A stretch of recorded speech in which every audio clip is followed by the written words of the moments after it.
En mars 1996, l'Amérique a perdu l'une de ses voix les plus emblématiques. George Burns, la légende au cigare qui avait passé 8 décennies à faire rire le monde, s'était éteint paisiblement dans sa maison de Beverly Hills, quelques semaines seulement après avoir célébré son 100e anniversaire. Les journaux ont salué sa longévité, les fans ont pleuré sa disparition. Mais derrière les applaudissements, un secret choquant attendait d'être révélé. Lorsque le testament de George Burns est devenu public, la stupéfaction a été totale. Il avait totalement déshérité ses 2 enfants adoptifs. Sa fortune de 30 millions de dollars, l'argent bâti sur des décennies de rire, de sens du timing et de réinvention, avait disparu des mains de la famille pour être dirigé vers des hôpitaux, des œuvres caritatives et des institutions. Aucune explication, aucun avertissement, juste le silence. Pour beaucoup, cela semblait cruel. Pour ses amis, incompréhensible. Pour les historiens, un mystère à résoudre. Pourquoi un homme dont la vie reposait sur l'amour, le partenariat et la connexion se détournerait-il de sa propre famille? La réponse ne se trouve pas dans ces derniers jours. Elle est enfouie dans les choix extraordinaires qu'il a faits bien avant que la célébrité ne le trouve. Avant que George Burns ne devienne le nom familier que le monde adorait, il était Nathan Gernbaum, né en 1996 dans un appartement exigu du Lower East Side de New York. Il était l'un des 12 enfants d'une famille qui survivait à peine. Ils avaient fui les difficultés d'Europe de l'Est pour arriver dans un autre monde de lutte, pièces surpeuplées, nourriture rare et incertitude permanente. Lorsque Nathan n'avait que 8 ans, son père est mort soudainement, laissant la famille sans aucun filet de sécurité. Le chagrin n'avait pas le temps d'exister. L'école s'est arrêtée après la 5e année et la survie est devenue sa seule éducation. Il cirait des chaussures pour quelques pièces, roulait des cigares, vendait des journaux et chantait partout où quelqu'un pouvait lui jeter une pièce. Même ses efforts ne suffisaient pas. Par moments, Nathan dormait dans des ruelles. Il avait faim. Un jour, après qu'un promoteur eut disparu avec les gains d'un groupe de chanteurs enfants, il s'est retrouvé sans aucun endroit où aller. Ces nuits ne l'ont pas seulement endurci, elles lui ont appris une leçon qu'il n'oublierait jamais. La dépendance est dangereuse et la réinvention est une question de survie. Cette conviction allait façonner chacune des grandes décisions qu'il prendrait pour le reste de sa vie. Le parcours de George Burns dans le monde du spectacle n'a pas été facile. Sa première prestation payée s'est terminée avec des huées et des pièces lancées à ses pieds. Plutôt que d'abandonner, il a erré à travers le Midwest, se produisant partout où il le pouvait, sur des ferries, dans des bordels, au coin des rues.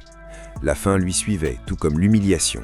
Pourtant, l'échec a aiguisé autre chose, le timing, l'observation et l'adaptabilité.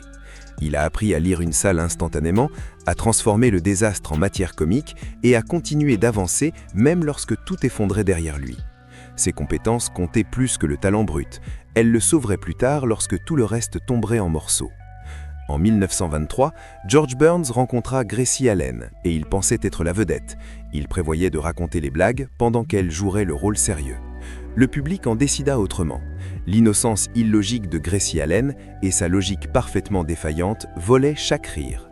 Burns fit alors un choix que peu d'hommes de son époque auraient considéré. Il se mit en retrait. Il devint l'observateur, le faire-valoir, le cadre qui permettait à l'éclat de Gracie de briller. Ce choix les transforma en l'un des duos comiques les plus haïssis de l'histoire. En dehors de la scène, leur bien s'approfondit. La veille de Noël 1925, Burns posa un ultimatum, le mariage ou la séparation. Gracie Allen le choisit. Leur mariage fusionna complètement leur vie personnelle et professionnelle, les liant par des contrats, la maladie et l'examen public. Mais sous le succès se cachait une fragilité. Gracie Allen souffrait d'un problème cardiaque qui provoquait des évanouissements et une fatigue chronique. Elle produisait malgré la douleur que le public ne voyait pas, tandis que Burns protégeait silencieusement la structure qu'ils avaient construite. Leur succès n'était pas accidentel, il était le fruit de sacrifices et d'une planification minutieuse. Pendant que d'autres célébraient la célébrité et la fortune, George Burns se préparait discrètement à l'effondrement. Lors du krach boursier de 1929, il investit dans des propriétés saisies pendant que d'autres artistes dépensaient sans compter, inconscients du désastre imminent. Lorsque les théâtres fermèrent et que les carrières disparurent, Burns et Gracie Allen survécurent, non par chance, mais par prévoyance et discipline. Cet instinct de se préparer à la perte était forgé dans son enfance, en voyant tout disparaître sans avertissement. Cela explique aussi pourquoi Burns valorisait plus tard les institutions que les individus.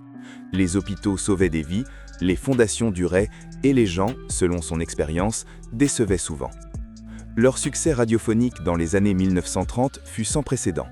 Des dizaines de millions d'auditeurs se connectaient chaque semaine, attirés par le mélange fluide d'improvisation et de réalité.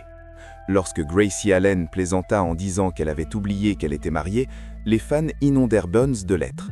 Leur intimité à l'antenne annonçait des avancées révolutionnaires à la télévision. Au début des années 1950, Burns confessa en privé une brève liaison lors d'une tournée. La culpabilité persista, mais Gracie Allen n'en parla jamais publiquement. Elle pardonna, ou choisit peut-être le silence, une compréhension discrète qui définirait le rythme de leur vie commune pendant des décennies. La santé de Gracie Allen déclina dans les années 1950 et en 1958, elle se retira de la scène. En 1964, elle mourut d'une crise cardiaque, laissant George Burns dévasté.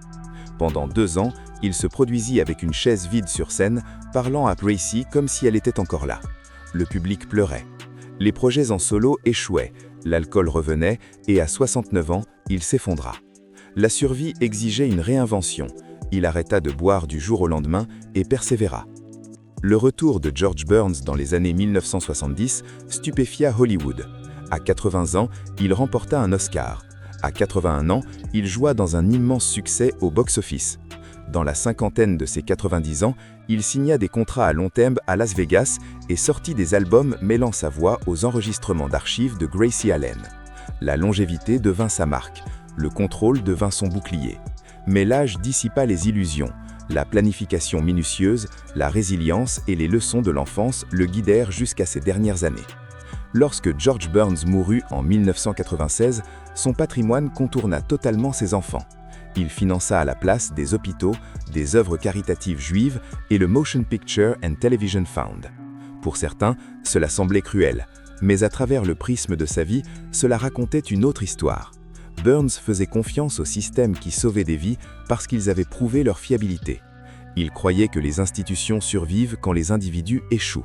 Son enfance lui avait appris que rien, pas même la famille, n'était garanti. Sa dernière décision n'était pas une vengeance, c'était une philosophie. George Burns a vécu 100 ans en s'adaptant plus vite que la perte ne pouvait le rattraper. Il a aimé profondément, échoué publiquement et survécu privément. Chaque décision majeure de sa vie reflétait un calcul minutieux entre connexion et contrôle. Des ruelles de New York aux scènes de Las Vegas, des studios de radio aux plateaux de télévision, il a maîtrisé la réinvention comme une forme de survie. Son partenariat avec Gracie Allen lui a appris l'humilité et le pouvoir du recul. Ses investissements en période de crise économique lui ont appris la prévoyance. Son rapport au deuil personnel lui a appris la résilience. Et à la fin, son dernier acte, la déshéritation de ses enfants, était cohérent avec une philosophie de vie façonnée par la difficulté, la discipline et la survie. L'héritage de George Burns n'a jamais été une question d'argent. Il s'agissait de savoir qui bénéficiait des systèmes qui survivent les individus, qui témoignait des récompenses de la prévoyance et qui comprenait le prix de la survie. Sa vie a traversé des guerres, des effondrements économiques, des révolutions culturelles et la naissance du divertissement moderne. Il a affronté chaque obstacle avec humour, sens du timing et courage. Et son message final était sans équivoque, le véritable héritage ne se mesure pas à ce qui est hérité, mais à ce qui perdure. Au final, George Burns a livré sa dernière blague d'une manière que lui seul pouvait accomplir, non pas avec un rire, mais avec une question. L'héritage est-elle une question de ceux qui héritent votre richesse ou de ceux qui bénéficient de la survie de votre sagesse ? Pour un homme qui a survécu à la pauvreté comme à la perte, à la trahison comme à l'examen public, la réponse était claire. Il a laissé au monde non seulement du rire, mais des leçons forgées dans les ruelles et les théâtres, sur les plateaux de radio et de télévision, aux côtés de la femme qui fut à la fois sa partenaire et sa plus grande enseignante, Gracie Allen. George Burns nous a appris à nous adapter, à protéger ce qui compte et à rire même dans l'incertitude. Sa vie prouve que le véritable héritage est la survie, la sagesse et la transmission. Célébrez son retour en partageant son histoire, en honorant ses leçons et en diffusant le rire. Likez, partagez et abonnez-vous pour garder son esprit vivant dans chaque vie touchée par l'humour et la résilience. Merci d'avoir regardé.